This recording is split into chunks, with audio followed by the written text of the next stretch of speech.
Welcome back, builders. This week we are looking at Arcoscephale, the Golden Era. People seem to really enjoying these nation discussions, and I'm having fun making them. We've done a couple giant nations in a row, so I figured let's bring it back down a notch. Let's go human for our next one. And oddly enough, this isn't a nation I loved in the past. I played him a couple times in Dom 5, and that's it. But I've really enjoyed him in Dom 6, and I think some of the Dominion 6 changes are part of that. As a housekeeping note, several people suggested to me, and I was already going to check it out, a mod on the workshop called National Overview by Sturm. And what that does is it adds these fake sites to your capital so that we can look at our summoned units and our heroes, and if you're playing a nation who has them, your free spawn in-game rather than needing to jump out into the mod inspector. The lore of Arcoscephale.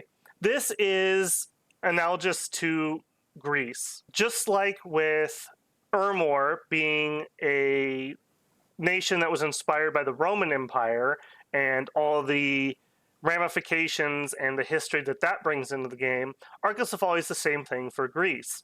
Arcoscephale is one of the nations that makes it through the entire game. They actually end up pretty well compared to everyone else. And they have a very interesting start. Like, you can see the proto-Arcoscephale kingdom already, like the foundation starting to appear here in the early era. The kingdom of Arcoscephale is yet to be founded, and in its place is a loose collection of city-states. Bronze is more common than iron, and hoplites have yet to see the light of day. Instead, myrmidons and chariots compose the core of armies. In this time, slaves are commonly used, and most freemen have plenty of time to spend on fine arts and good living. Philosophers gather in cities to discuss esoteric truths, and engineers manufacture clever contraptions for civil or military use. At the heart of Arcoscephale lies Mount Cephalos, abode of the awakening god. At the foot of the mountain is a great temple where sacred Pegasus riders are trained. Icarids, men with mechanical wings, are also used in warfare. The philosophers are better at magical research in a slothful domain. So you can really feel the Greek influences there. Icarus, philosophers, we have a unit called a skeptic, lots and lots of Greek influence there.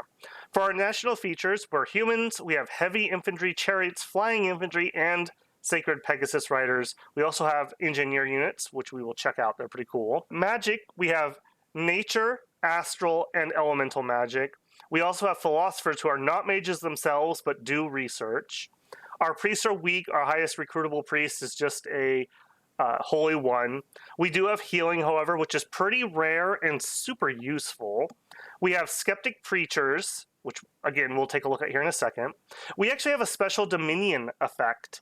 So in our Dominion, we scry, which means we get accurate and automatic military reports. So if our Dominion is in a province, it's at least as good as having a scout there, but most likely better. You won't see those big variances that even when you have a scout, sometimes you can see. So it is very handy to spread our Dominion out, and that's going to influence how I want to play with our scales on this nation. We get standard forts. However, our engineers can upgrade those to castles. Castles are kind of the standard fortification technology in the Middle Ages. So we are ahead by an entire age when it comes to our infrastructure. And in addition to that, our labs only cost 300. So we get half-priced labs. So another nice bonus. As for units, for a human nation, we have a pretty good lineup. We have no militia, but we have a slinger instead. This is a pretty bog standard slinger. 7 gold, 2 resources, 3 recruitment points means we can spit these out like no tomorrow. You can get tons of these if you want them. They've only got basic human stats, as you can see, and they're not particularly well trained. They do have leather armor and a cap, so their protection's 5, so not great, but at least they have something. And they have human precision. Their slings are range 30, so that's okay. That at least matches the short bows. They have 15 ammunition, which is 50% more than most archers. Most archers only have 10. Do note that our precision is actually at -2 with a sling, though. So really, our precision is 8 that we're firing at. and we're not particularly good with our daggers. These aren't great. They're worth getting if you need to just have some stuff with range in a fort that you need to defend, or if I use slingers for any nation, usually, I like to kind of stick them out front as a distraction to soak arrows and just have them on fire and keep distance and just kind of mess up the enemy scripting some. But otherwise, they're not particularly noteworthy. We have the Carcedes. Not sure I'm saying that one right. My Greek is not good. You'll have to forgive me for that. These guys are interesting. These are kind of proto-hoplites. They're pretty good. I used to not like them, but they are way more survivable than their stats look at first glance. So again, human stats, they're relatively well trained as just like a baseline human infantry. They have formation fighter, which is really nice. That means we can have 4 of these guys in a square. And while they only have a leather hauberk and a bronze cap, they have a nice shield, 16 protection, 4 parry. It's only -1 defense and 1 encumbrance. So of note here is for a formation fighter, they have really low encumbrance. So if your line doesn't instantly fold and you get down to just grinding meat grinder line combat, they're not going to fatigue out. And chances are your enemy, if they're also running something heavy, will fatigue out, and these guys will just outlast them. We have the length 3 bronze spear, so we have decent repels, just a basic level of attack. But remember, there's 4 guys in a square, so we're getting 4 attacks out per full square of these guys. So you're going to start getting harassment penalties on the enemy pretty quickly. Overall, I do like these guys quite a lot, and I have successfully expanded with them quite often. They end up being way better in use than they maybe look on paper. Next up, we have the Peltast. So these are more of your standard light infantry. So similar equipment, but a weaker shield. They just use a wicker shield. They end up with the same encumbrance, less protection though. So do note that. They have 2 javelins. Again, -2 precision, so they're only really throwing an 8. These guys are also fine. I haven't done it in 6, but in 5 I did used to expand with these. They do okay. They're pretty dirt cheap, so you can have big groups of them come out, and big groups in line formation of javelin throwers do all right, especially against the right targets. These guys are nice to throw up against barbarians because you're probably going to lose some of your front line anyways, and they're dirt cheap. They'll get at least 1 throw of their javelins off, thin out that front line some, and then soak up the damage. So these guys are also very usable. So we're two for 2 really on our infantry so far. I'm going to skip this guy and we're going to come back to him. This is our Myrmidon.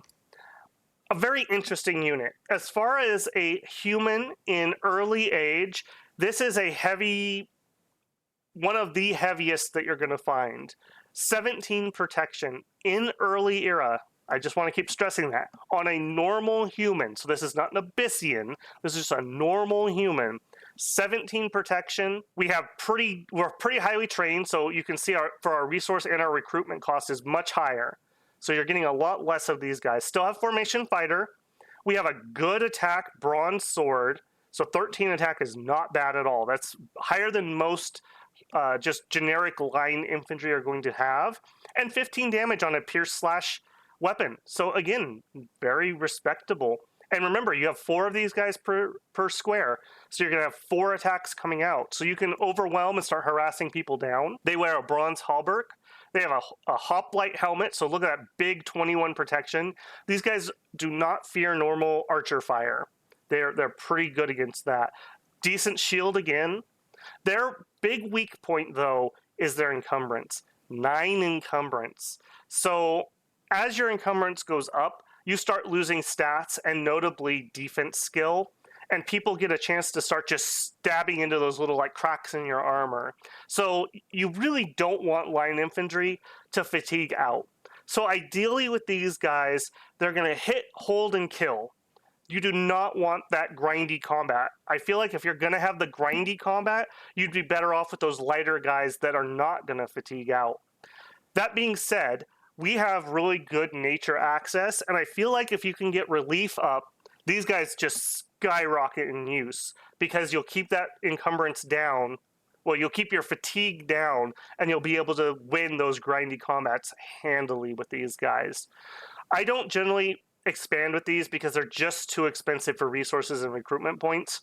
But after expansion ends, there's a decent chance that I will switch to this recruitment because I do feel like they're higher quality, and I'm going to be working towards getting relief, and or I'll have magic support that my mages will do the killing rather than my front line. So I really do like these guys. Let's talk about our last normal infantry, the Icarid, so Icarus of note here. These are interesting.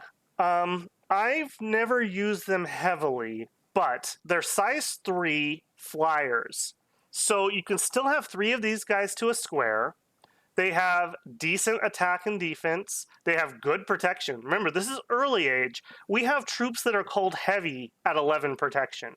So they're flying, I would call these like medium troops. They're very interesting. They have a fire weakness that goes back to the Legend of Icarus, and like flying too close to the sun so your wax wings melt. In practical use, does that matter much? I don't know. Like, you're never going to make a front line of these guys. What these guys are interesting for to me is if you're rolling around with a big army, just having a small strike squad of these guys to threaten that attack rear on somebody. If you fly in and get a couple mage kills, I think these guys have already paid for themselves. So again, something I never have used overly much. It also should be noted that they're a recruit anywhere. Any of our forts can get these guys. So generally with a unit like this, I feel like it would be cap only. So there's some interesting things there that it's not cap only. Next up, we have our 2 chariots. We have the heavier chariot with 13 protection, 13 defense. They're speed 20, so they're faster than humans, but not like super duper quick. They do have general like defensive gear, no shield of note, and on their horse, this is one of the big weaknesses. They don't have any armor on the horse, so archers are going to eat these guys up pretty badly. That being said, with the changes to mounted units, I feel like they're better than they used to be. If they were size 7, they would actually be better because they would be more able to push their way forward through your size 3 infantry. Can be useful maybe on the flanks, or maybe a surprise cheeky center charge. Could be very useful there. We have a variant of that, and it's this guy. It trades some of its protection for an archer, and its price goes up. Is that worth it? I don't think so. You're still just as vulnerable to archer fire. It's one dude with a short bow. If you have them stay at range and archer duel, you'll lose because you're not going to have very many of these guys. You could have 4 or 5 or 6 archers for this price point, and 6 archers would definitely beat this. If you were going to have them like try to maybe flank rear or something, you'd be shooting with your short bow on the way in. That could be interesting. I'm not sold on these though. Then we have our cap only sacred, and this is a good one. The Wind Rider holds up. Now normally you'd look at this and say, oh, just a single attack, rather large, so you're only getting 1 per square sacred. You were just complaining about these on some of the giant nations, for Moria, which we have played previously. The difference is they fly. So we can hold and attack rear, and oftentimes that will just win you the battle on round 3 or 4. Because you're going to fly in, you're going to kill all the leadership, and everything else will rout. Also, unlike our chariots, our Pegasi have some barding. Now, unfortunately, it does not have head armor, and that is the crux of a lot of light and medium infantry, is not having head protection. Some people have told me, oh, it doesn't matter. How often do they get hit? I'm telling you, in my practice games, I'm hitting V and watching what's happening in combat. It's not unusual that if I lose one of these guys, it is because they got whapped in the head. They only have 25 HP. So they're not super duper strong with their 10 protection, and of note, 0 head protection. Well, I guess 3, because they have a little natural protection. So that is a weakness of them. They do have a hoof attack, and it's pretty good. Unfortunately, length 0, so everything's going to get a repel chance, but with 12 attack and 15 blunt damage, they're not bad. They also are smart mounts, so there's a decent chance they'll make it back to your capital, and you can recruit a following one cheaper. For an animal, their magic resist isn't bad. Good defense, good HP. This is a solid cavalry unit. The mount is also sacred. That's not always the case, so they will take whatever bless you use. For the rider themselves, again, they're decent. You know, it's a strongish human. 12 attack is respectable. 17 defense. Now, a lot of that's shield and mounted bonuses and whatnot, but still, 17's fine. He has skilled rider, so extra morale and defense for his mount, which is nice. He also uses a bronze lance, so you get that charge bonus on the first strike. It's a length 3 weapon, and he doesn't dispose of it and switch to a different weapon. So you're going to keep that length 3 while you're in melee, extended melee combat. So good weapon. He's well armored. This is the same as our Myrmidons, essentially. So you have a flying Myrmidon that is sacred. Now, the weak points, no head armor on your mount. They are cap only, which not unusual or anything, but just note, you're not going to get like a whole air force of these guys. They're also really hard to bless because we only have holy ones. If I send these guys out with 2 holy one priests, and let's say 6 to 8 of these guys, it's not unusual that 2, 3, 4 guys don't end up getting blessed. And at least with the blesses I've been testing, it's very noticeable if you miss the bless. They're not quite good enough just naked. Like, I wouldn't really recruit these if I didn't have something decent for a bless for them. And they don't need something super, super heavy on bless, but they definitely want a little something to keep them going. As for commanders, we have a pretty bog standard scout. Nothing to write home about there. He's cheap. That's nice. We have an engineer. These guys are really interesting. So this is one of the places that we get our mason, and you need a mason to upgrade your forts to castles. That's the one higher level than the era would normally have bonus, and it's very well worth doing. They come in as old, but for having healer, that's not a huge issue for us. They're only 1 recruitment point, and they come in with castle defense 25 and siege bonus 25. So one of these guys is 25 siege strength or defense. That's pretty big. That's hard. It's 1 dude worth of supplies for 25 siege strength. So if you just take a couple turns and a couple forts, and let's say you had 10 of these guys for some reason, that's 250 siege strength. That plus your army you're going to attack with, you'll be popping forts in 1 turn probably. So you'll be able to just get in there, take the fort or whatever, and be done with it. You don't have to sit there for turns grinding away at it, giving the enemy time to summon things or bring in reinforcements or pelt you with spells. You can get in, get the job done. Conversely, they have the same bonus for castle defense.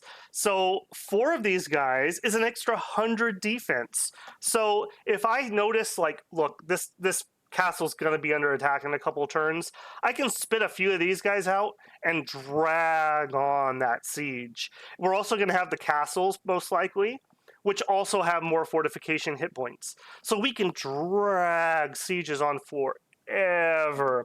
And we have some flying units that can move around the map rather quickly. So we have the ability to reinforce our siege relief forces pretty well. So a very interesting unit here. Next up, we have the Skeptic.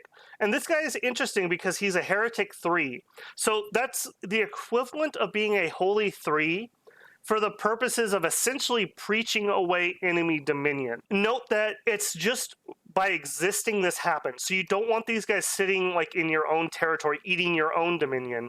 If when you make these, you want to get them out into enemy territory, pushing your dominion, getting your scrying expanded. You could try for a cheeky dom kill if your enemy is not paying attention to how much dominion they're having come out. So very interesting there. Very interesting. Not really, I mean, he is stealthy, so you can sneak into enemy lands. They're old, so they'll die after some time, but I think after the super early game, having these go out to sit on your enemy's territory rather than normal scouts, if you can afford the gold, they're double the price, is well worth it though. Just to eat some enemy dominion. Why not? I mean, that's a pretty rare ability. Icarid Champion. Of note, he can't do formations. I would only get this guy if I needed to lead around some Icarids that were not with a main force, like I wanted them mobile for some reason. I would get one of these guys. They're only 1 recruitment point, so you can grab a couple of them or them plus something else pretty cheap. Other than that, nothing particularly of note there. We have a chariot commander. I don't think I'd ever get this guy. I would always just have my main leaders lead chariots. They do have better map move than our normal leaders, but I don't see particular value. They're still just as likely to have their chariot get killed by a stray arrow. These ones only have 20 HP. Not particularly useful. This is going to be our main leader, the Myrmidon champion. For a human, pretty good HP. He's got good fighting stats. He is a formation fighter. I don't know what you would do with that particularly, but it's there. He's got the 17 protection, the same high encumbrance, but not going to catch a stray arrow and get killed.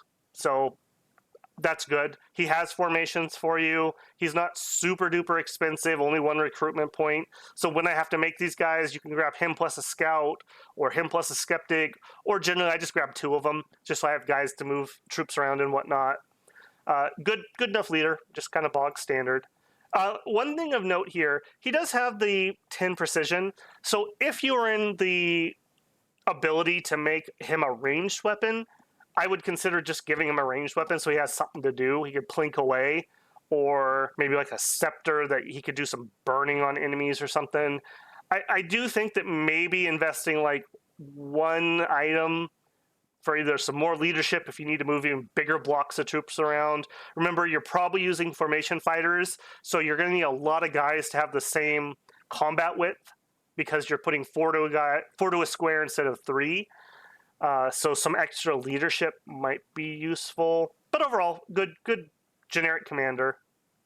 Then we get up to our special mage core priest cores, and this is decent to good. So our main mage is the mystic. This is recruit anywhere, takes us 2 points. They're not super expensive, but they're not sacred, so they're 150 gold upkeep, so they're not cheap. They come in with 1 astral, and then we get 1 guaranteed of fire, water, earth, or an astral. And then we get independent chance for 50% fire, water, or earth. So of note, you can roll all 3 of those 50% and your 100%. So you could get 4 extra paths. So if you had 4 extra paths, you'd be a 5-path mage for 190 gold is not bad. This is a good nation to dip your toes into communions, because these guys are decent at it. You have somebody with an astral 1, so if you have an enemy running around with high value, low astral, you could give these guys 1 or 2 astral gems and try to magic duel, which is basically we each make a roll, highest person lives, lowest person dies. So if you have, like, let's say a giant priest that has astral 1, throw 4 of these guys into your army and script them to do a magic duel. You'll probably win one of those rolls and kill their 500-600 gold leader with 190 gold guy and 1 gem. Pretty nice there. They are Adept Researcher 1. These are going to be your lab monkeys. While they are a bit more expensive, there's a lot of utility in your main researcher also being your main battle mage. That means that you don't have to make a decision like, okay, do I go for research efficiency? Do I need to have combat strength? You don't have a choice. This is what you're getting. So it takes a decision out of your hands. And sometimes that can be nice because you can't make the wrong decision if there is no decision. That being said, their weakness is if you're not doing communions, they don't have great paths. Like Fire 2, you can throw some fireballs, something there. Throw Cold Bolt if you get the Water 2. Earth 2 lets you Strength of Earth, and then throw out some Earth buffs. That can be pretty handy. Astral 2 lets you Mind Burn. That could be kind of handy. You're going to have to be really flexible with your scripting on these guys. Also of note, if you're not used to communions, I don't think I'm quite prepared in Dom 6 to make a communion guide yet, but there are existing communion guides, and I don't believe anything. The basics of communions have not changed. The only major change I'm aware of in 6 is Blood Sabbaths and communions used to basically be the same thing, and now they have been separated. So as a beginner, that's not going to concern you. Do note, though, that if you're using these guys in a communion, be careful, because let's say I communion up to Fire 3, and I'm going to throw some big fire spells out because of my guy is now big fire mage. If you have communion slaves that don't have any fire, they're going to be getting a ton of fatigue for supporting you. It's very easy to burn out and kill your communion slaves. So just note and be gentle until you know what you're doing. Don't go too crazy. I would suggest you probably want more communion slaves than you think you need. And I will leave that to your rule of thumb until you try that out some. Overall, though, very, very good mage. And no special recruitment other than just having a lab. And remember, you get cheap labs, so you're going to want a lab in every fort, and you're just going to be spitting these guys out. Next up, we have our Melissa. This one is you can recruit her outside or inside forts. Outside of a fort, you do need a lab and a temple. Why would you do that? Well, because maybe you want to get a lot more mystics in your forts, so that gives you some flexibility. And every so often, I have like a province that's not going to get attacked, and I'll do that. Now, note, you'll take 2 turns to recruit her, because she does require 2 recruitment points outside of a fort. But that saves you turns in forts, so it can be worth it, just depending. They're pricey. 285 gold. They are sacred, so their upkeep's only 114. But they're a priest, they're sacred, they're healer 3. I don't think I've shown off a nation that has a healer yet, or at least not one that has one too commonly. This is super nice. This means that every turn she heals 3 afflictions with whatever army she's with. That doesn't sound like a ton, but I like to expand with one of these in my army if I'm doing really well, if I have a ground-based army that she can keep up with. And you'd be surprised how, one troop died due to limp on your march, 2 troops died due to cripple on your march. That's attrition you're not taking. That also means that those units are back to fighting fit, and they're able to keep up with your main line. And you're a formation fighter, so you do want to keep that front line healthy and going. That's very nice. That also means that a lot of our other old commanders and mages, we can heal them up, and they won't die of old age afflictions. Healer's very nice. This is a very strong ability, and we can get as many of these as we want, essentially, barring the price. They also add nature magic, which we don't have on our normal mages. They can random into Nature 2. That won't be super uncommon. Nature 2 lets us cast perfectly fine combat spells from nature. We can Thistle Mace up to a Nature 3. Lets us cast good buffs on our guys. We also can get Air, which lets us search for air and make Alquills. And we all love Alquills. They also, because they're nature, give us some supply bonus if you need that. I wouldn't get them for researching, but I do like to get a few of these, A, for the healing, and B, they're going to probably be the person that builds the lab and the temple at our new fort. So lots of utility on this unit. It's a decent unit. Next up, we have the Philosopher, and this is a really interesting unit that unfortunately is usually not used on at least early age Arcoscephale, and probably not any age. They're a mundane researcher, so they don't have magic pass. And you look at this, you say 90 gold for 10 research points with only 72 upkeep. That's great. The problem that they have is they are Philosopher 2. This unit has improved research ability in lands with sloth and worsened research ability in lands with productivity. And as we looked at our good troop lineup, we need some productivity if we want to be putting out our good units. Even our sacreds, they cost 38 resources each. So even if we only making 5 of these, that's over 160, more than that, resources just to get these out. We're going to need some productivity. So once you go down to 8 or 6 or 4 research, and these guys are capital only, so they're taking your cap recruit turns, you're not going to recruit these, and it's unfortunate because they're pretty cool. Now, there are some other nations that can take advantage of having Philosopher, and they're very strong on those nations. We're just not one of them, unfortunately. A very flavorful unit, though. Next up, we have our Windlord. This is a capital-only priest. Notable that he only takes 1 recruitment, so you can get 2 of these guys per turn. That will take 2 of your holy points, though, for doing recruitment. These are going to probably lead your flying Pegasi. What's nice about that is you can have those jump army to army to support where they're needed, and then jump to another front when they're not needed. So, like, you have an army that needs to stop and build a fort, or they need to go home because they need some attrition, like recruitment added back in to fill their ranks. Your Pegasus could just fly off and go help another army. Or, I have struggled a bit with Pegasus expansion in 6 because the numbers of independents are so much higher than they were in 5, but it's doable.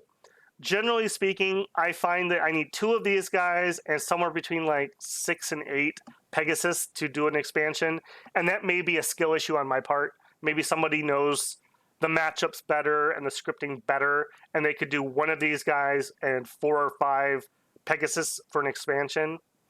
Part of the problem is, being a priest level 1, I find that 2 of these guys and let's say 6 Pegasus, I often don't hit everybody with the blessing, and that really, really hurts your Pegasus. They're not super cheap sacreds, so losing 1 because it didn't get blessed where otherwise it would have lived is painful. That being said, they do have 100 leadership, so you could lead normal armies with these guys if you wanted to. They take your blessing. They're decent. They're decent. Next up, we have the Mage Engineer. So, like our Engineer, he has the same bonuses. He's slightly better at siege and attacking. He can do the Mason thing. He has air access, though. So if you roll into the Astral, you could get that into your Communion easily. Otherwise, he has the same randoms that we've been rolling on everybody else. He is pricier because you're paying for these other things. I wouldn't get a ton of these guys. They're not going to be your main mage, but a couple of them, especially if you're trying to get some air into your Communion, or maybe you want to site search with this guy instead of one of your Melissa for some reason. It can be nice to have this guy go out and be your fort builder because he can do your fort plus your lab, but you're probably going to have a Melissa come anyways, unless you're going to have a Skylord build your temple. Not the best unit ever, but he has his uses. He has uses. A frontline fort that you're pretty sure is going to see combat. Maybe recruit these guys for a couple turns. And they'll just give you some extra siege defense while they can still cast in combat, and they can still give you the defensive bonuses there. So a usable unit, even if a little rarer. And then we have our Oread. This is our cap-only, early-age, big caster. I'm going to start with the weaknesses. 555 gold, slow to recruit. She takes 4 recruitment points. And even with our castle, we are not getting an extra recruitment point, so we still only get 2 per turn. This is a big investment for a 10 HP unit. So keep that in mind. This isn't a Fomorian King super chassis. This is a 10 HP, not thug. Do not try. You will be sad. That being said, though, she's got a lot going on for her. 2 air magic in Earth, 3 nature guaranteed. Plus, we can get air, water, earth, and nature. Good randoms on that. You could get air 3. Very respectable. You could do some air stuff. If you get some gear, you could hook her up into your communions for even bigger stuff. Be careful about blowing out your communions again, because they're not going to have these paths. But she could have Earth 2. She could have Nature 4. Thistle Mace gets you to 5. You're looking at, like, Relief. Remember I talked about Relief earlier? This is somebody who could do it for you relatively cheaply. I mean, 1 in 4 plus a Thistle Mace, that's not bad. That's not bad. You're not going to want to use these for research. They're 222 a year in upkeep. They're super expensive. But if you have to do it for a turn or 2, they have it. They are sacred, so they get to use your bless. They have Awe 6, which is really, really high. So if something happens, like they airdrop some units on her, maybe that holds them off long enough that somebody can come save her. Poison resist. She is stealthy 60, so she's pretty sneaky. You're going to want to go out site searching with these because you're going to want those nature gems coming in. And so that makes it a lot safer to go out and search. She also has Seduction. Seduction is a different form of assassination. Basically, you try to recruit who you're seducing, and if you fail, you can end up in a combat or you can end up in an assassination. Of note, she doesn't fly. So if you're going to try this, you need to have your border directly up against where you're doing your seductions.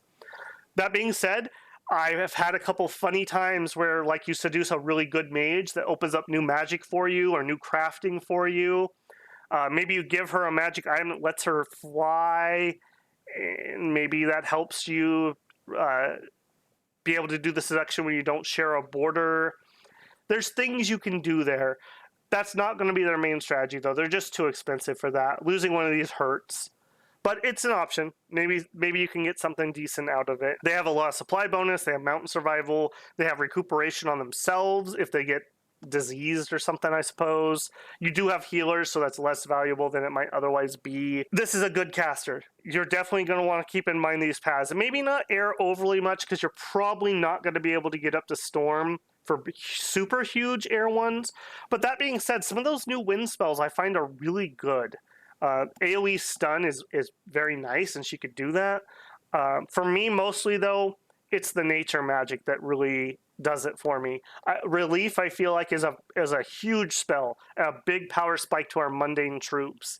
If you're not getting your troops wiped out by enemy magic, if you have relief, those troops become way, way better. And even your Icarid units become way more interesting if they don't fatigue out too quickly. So, to recap, we have we have usable to good, I would say, infantry. Nobody here is a stinker. Everything is usable. We have some options with some chariots, held back by their lack of armor on the horses, but usable. We have a strong, I would say, sacred, just based on the fact that it flies and has a lance. We have good mages, very usable. We have some unique things with our mason, with our skeptic, with our flying units that recruit everywhere on a human nation. So overall, I quite like what they've got. I think it's very useful and very interesting, especially for humans in the early era. They're doing all right for themselves.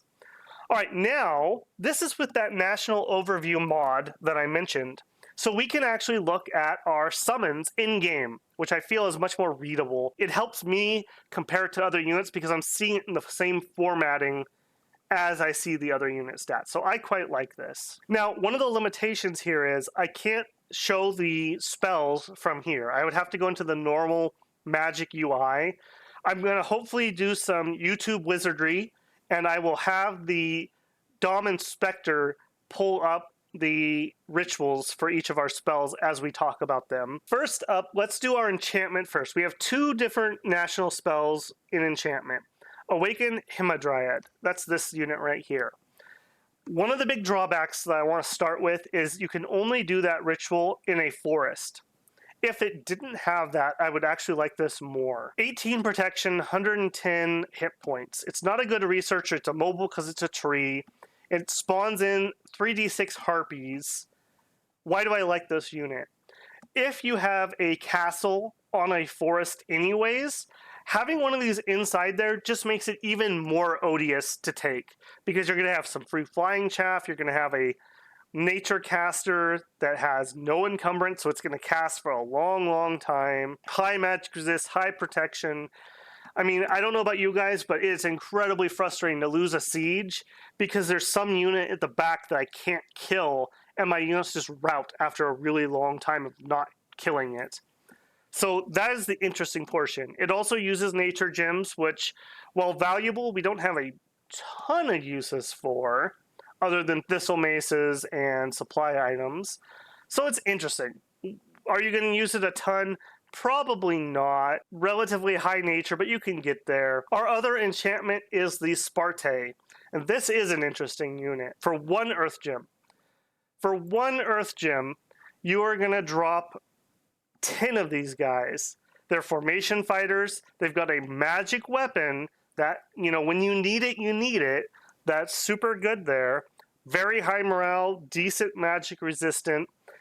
One thing I think a lot of people forget, they seem to think that because it mentions down here skeletal warriors, they think they're undead. They're not. They're magic beings. So you will not get banished with these guys. They're cold resistant, piercing resistant.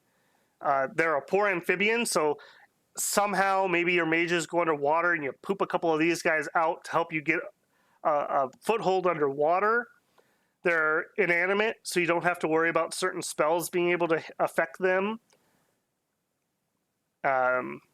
Note this is a combat spell, so they're not going to be lugging around. So the never heal really doesn't matter. They have Spirit Sight and Formation Fighter. They have good attack and decent defense skill with even higher protection. This is a very good unit. It's held back by needing enchantment 6 though. That's pretty high. And you don't have super like ready access to Earth 2. Like you'll have Earth 2s, but you're not going to have a million of them. That being said, you Earth Power, you drop 2 or 3 of these at the beginning of combat. That's 30 extra units on the field. You could do worse than that for a few Earth Gems. Next, let's move over to Conjuration. And I'm actually going to start with these ones. These come in at Conjuration 5, the Lampads. A very interesting unit. And I've only ever had one circumstance where I got a lot of use out of them. You get 15 of these for 1 cast of Procession of the Underworld for 13 Death Gems. So pretty pricey, but you get a decent amount. You don't have native death, though. So if you're going to do this, you're probably going to need to take some death on your Pretender. That being said, they have the Balefire Torch, which is an interesting weapon. It's only attack 1, but it does Banefire and Area of Effect 1, which is magic damage, it's armor piercing damage, and it does decay on magic resistance.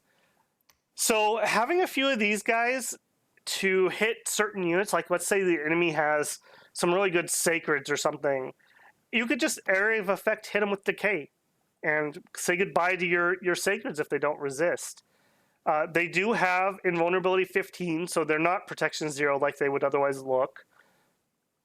They have a patrol bonus. I don't know why you would need that. They have Spirit Sight, but they're already going to hit because they do AoE 1s.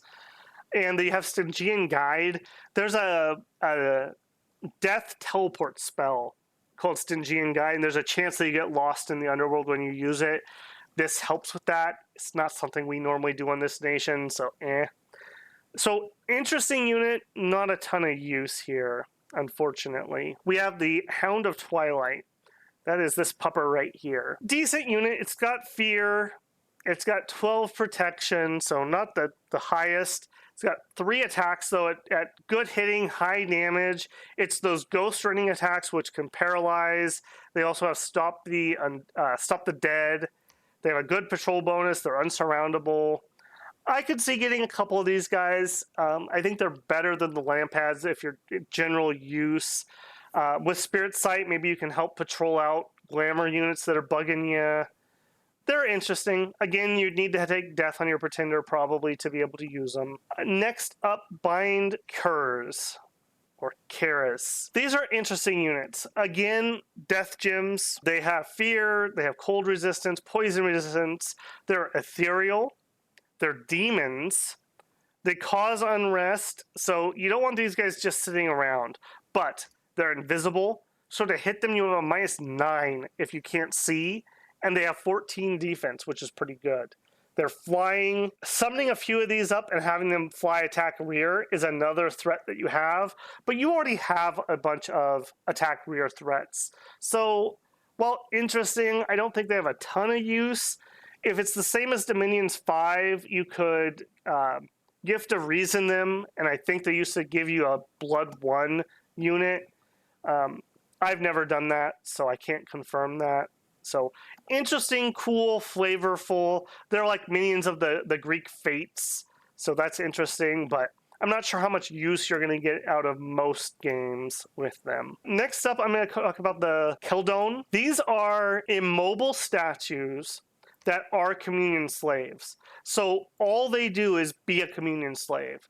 So if you have a frontline fort that you know is going to see combat and you're worried about it, you could drop a few of these to bolster your communion. But to my knowledge, they don't have anything special that keeps them from fatiguing out and dying, and they have no magic paths. So you're going to fatigue them out and kill them. That being said, 4 of these plus a communion master to drop some big battlefield spell right at the beginning could be useful. The enemy's going to really struggle to kill them if you don't fatigue kill them yourself with 25 protection. I don't know how much use you're going to get out of these, unfortunately. They're cool, though. Next up, we have the Calcatorus. So this is a size 8 trampling protection 25 bull. Very interesting. They're hard for you to get out, though. In order to get these guys out, you need to have a Fire 3, Earth 3 mage. So you're not going to get that natively. You'd have to set yourself up with your pretender to do it.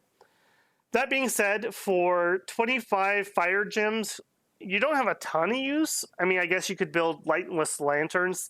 You do require construction 6 to do it. You may be going up to construction 6 anyways, so if you're already there and you need a trampler, they're quite cool, they're interesting.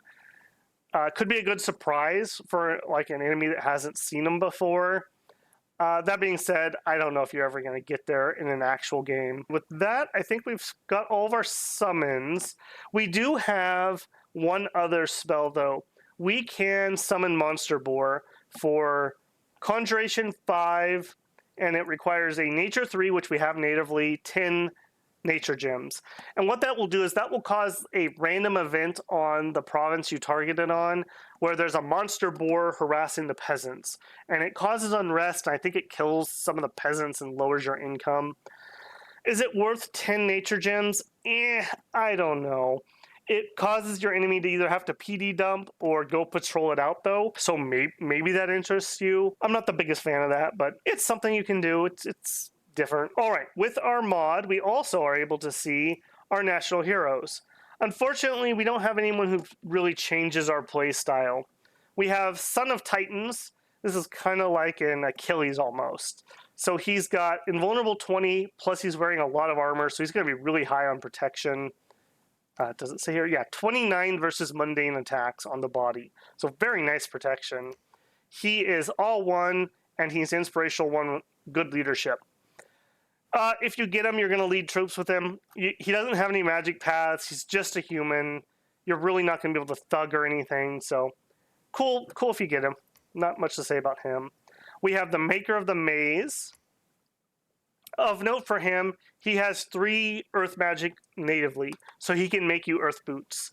Other than that, nothing particularly special. He has old age, so make sure you have a healer around if you get him and want him to hang around.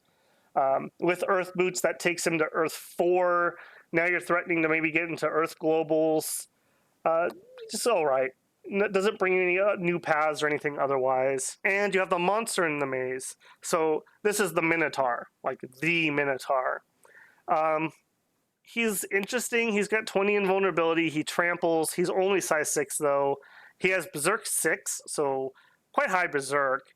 He's resistant to Slash and Blunt, but he doesn't have any magic paths. He's going to Berserk right away. If you get him, maybe give him an item or 2. I don't know. Throw him at the enemy for fun. Not somebody that's going to change anything. I believe he's unique, so you're not going to get more than one of him. Bringing that all together here, within the context of early era, this is a pretty decent nation. We have usable mages. We have usable troops. We have a very usable to even good sacred. We have an interesting thing on our dominion. We have an interesting thing with being able to build castles that other people can't do. I think this is a very interesting early era nation. And after playing some test games this week, I actually feel like this is a contender for, like, maybe not your first nation, but a nation that you want to step up your game a bit. You've played your middle era Ulm that everyone suggests. Maybe you try this one next, because you have decent troops, you have some decent magic access, nothing too crazy, but you can dip your toes into communions if you'd like. If you don't, you still have a smattering of different paths to be able to script and explore some different spells. You have Healer, which is nice, lets you keep your old people alive. You have Flyers, which you haven't played around with, and that's some interesting scripting. You have Chariots, which are interesting to use. Overall, a quite interesting nation. Pretenders. let's talk about this. This is one of my test games. This one went okay. I wasn't too aggressive. I wasn't trying to do just sacred expansion. I was doing troops plus sacreds. We are at turn 22 here. I've got a castle, another castle coming up. It's been pretty good. A little slow. I had to do some weird backtracking because of some certain indies I got. But these guys expand just fine whether you want to do mundane troops or you want to do sacreds. But either way, I do feel like you need some scales. Let's back out here and look at pretenders. Okay, we have quite a large selection. We have the kind of Greco-Roman Titan / monster groups, which are pretty big groups. And I do feel like there's quite a few ways you could go with this nation. I don't think the Pegasi are good enough for a Hellbless, but I do think they're good enough for a decent Bless. What I have been going with is I've actually been using the Demi-Lich, because what I've been liking is actually the Stygian Flesh Bless, because we have a sacred mount. And 10 invulnerability plus their barding is pretty good. You'll lose some, but not a ton of mounts. It also applies to the rider, so that makes our riders who are already high protection even higher protection. So I do quite like that. That being said, you don't have to go for that. There's tons of other things you can do. You have a good smattering of things. I would say you don't need an Awake Expander, so you can save points there. And you're probably going to want scales. So, and production being the main one. Production and money are going to be what you want. Yeah, I do not think you want to go Awake Expand on these guys. They expand just fine. I think you'd be better investing those extra points into a better Bless and expanding better with your Pegasi than you would to have the Awake Pretender. You have decent access to different magic paths, so maybe you want to try, I don't know, Forging Titan or something, but these guys are so expensive, 250 or 220, so I guess you're probably going this guy. I'm not sure it's worth it on that. That being said, maybe you go like Immobile and you use that for the extra Bless points. So here's two variations that I've saved. I've tried a couple different ones. Holy Bones here. He took Stygian Flesh, some Reinvigoration, and some Superior Morale. Now, the reason I did that is these magic paths let me do all of our national summons. That being said, the national summons aren't the best thing ever. This was mostly just for testing purposes. This Bless was usable. Of note, this fits onto your Holy Commanders decently. I mean, it's not a Thug Bless or anything, but saves you a little bit from having a stray arrow smack you in the head once you have Stygian Flesh on. Some Reinvigoration is always nice. Superior Morale so you don't break too early. Dom 5. Higher Dom would be nice for more Sacreds, but they're very expensive. And I don't think you're ever going to get more than 5, 6, 7 out of your cap unless you get pretty lucky with your resources. So that's fine. This one went with a little bit of growth, a little bit of order, and lots of production and some research. I like these scales. These were very usable. I wanted to try something, though, that had a bit better Bless. This Bless I quite like. Because our mounts are sacred, they get the Blood Surge, too. So if your unit gets a kill, I believe both your rider and your mount get the Blood Surge. So we have the Stygian Flesh to make us very tanky. It's going to make our sacreds very hard to kill, even though they're only one per square. Remember, they do have good defense and good protection. So that makes for a very, very stay power unit. And Blood Surge, because you have a lance attack for that first attack, chances are you're going to get a kill and get the Blood Surge rolling. And that adds 3 attack, 3 strength, 1 defense, and 1 reinvigoration to your unit. And that's for you and your mount. Let's take a look at... Okay, so take this unit. Okay, so decent stats up here. Now, we're going to add 3 strength. So now we're up to 14 strength, 15 attack, an extra defense, and we're going to have 1 more recuperation on our fatigue. So even though we're 8 encumbrance, we're going to get 2 recovered per turn, so that's going to help. Our Pegasus, same thing. We're going to go up to strength 18 and attack 15 on that hoof. So that's going to really up our killie power of a unit that otherwise you only have 1 per square. So you're only going to have 2 attacks coming out. Okay, well now you're going to have 2 good attacks coming out, so that helps. Keep that blood strength rolling. The extra defense is nice to have. I feel like that's a pretty good budget bless on them. Other things of interest, you do have a length 3 weapon with decent attack. So if you go about buffing their attack, you could get some more repels. So that could be another way to go, but I feel like the Blood Surge helps with that too, since we get the 3 extra attack. So attack 15 on that. You're going to see some repelling going on. Otherwise, having some resistances could be nice. You're going to jump right into the mages, and so if they go off script and start blapping you with close range spells, you'll feel that. And these are pricey units. Like, losing one of these is an investment. So the less you lose, the more oppressive you become when you have 20, 30 of these drop into the enemy command. And the threat of that means that your opponent needs to script to counter that if you're playing against humans, or the threat of that. Because you don't have to be there. You could fly somewhere else. And then they put all their units behind to try to counter that, and you just don't have any flyers show up. You just come in with mages and a normal line. Or maybe you show them where your Pegasi are, and they're thinking, okay, they can't reach me. And then you have some Icarid units fly in and do the same thing. So I think these are good units because they make your enemy second guess themselves, and you force them to script to counter them in every fight, because the ramifications of not doing that is your command gets wiped out. You can't ignore that. So very strong strategic option here. So I'm interested to see. I'm quite happy with that Invulnerability Blood Surge Bless. I think I will play that on stream, but I could be convinced otherwise. Maybe you guys know something else that would be useful. I do, like I said, feel like scales are really needed on this nation. So let me build that guy quick so you can see what we all did. So we are going to go Stygian Flesh. We're going to go Blood Surge. So that puts us at -2 bless points. So we have to take something else.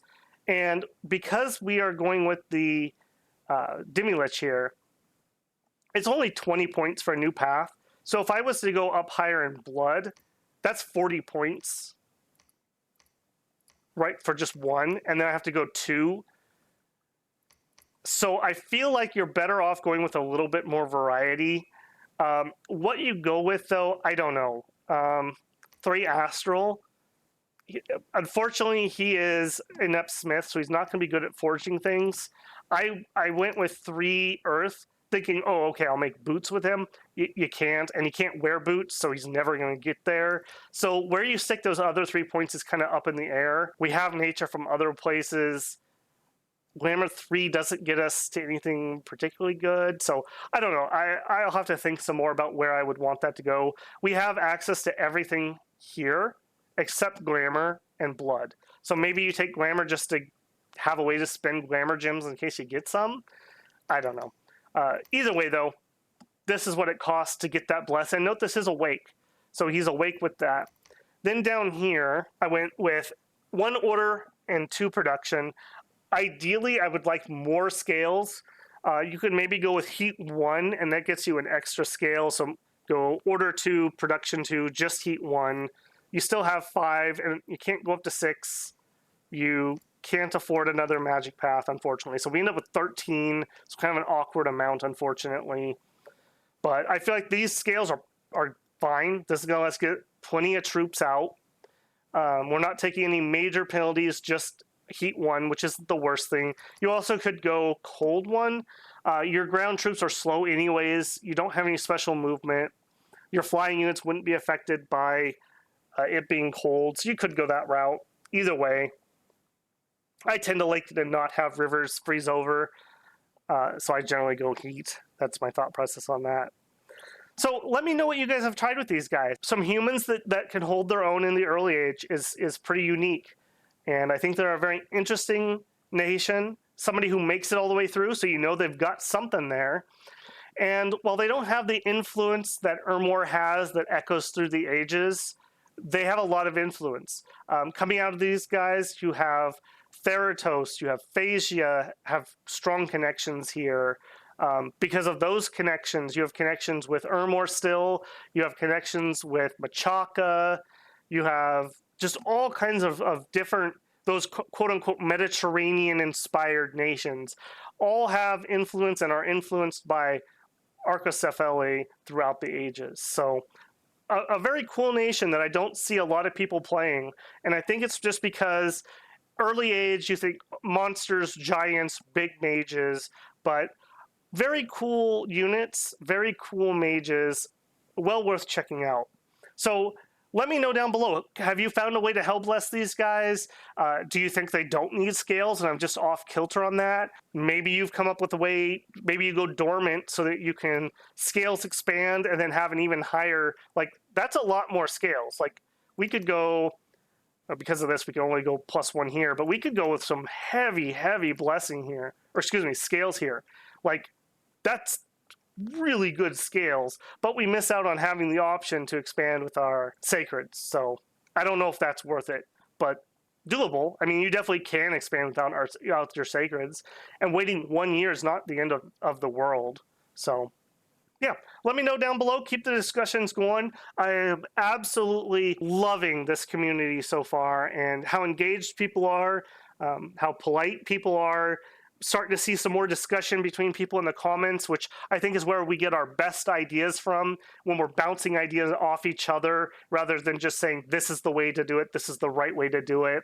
And I think Dominions is such a good game that has such a breadth of viable options that you don't even have to go with the quote-unquote meta to still be viable. And I think that's one of the things that gives this game so much staying power. So if you've enjoyed this one, please leave me a like that tells me that you're still enjoying it. If you'd like to catch the stream, I'm usually streaming on Fridays at the moment, and I don't see that changing for the time being. So drop a subscribe so you get notified about that. We're moving up in subscriber numbers. I'm super excited by how much support the Dominions community is giving, and I'm here for it. Take care of yourselves. I look forward to talking to you on the stream. Take care.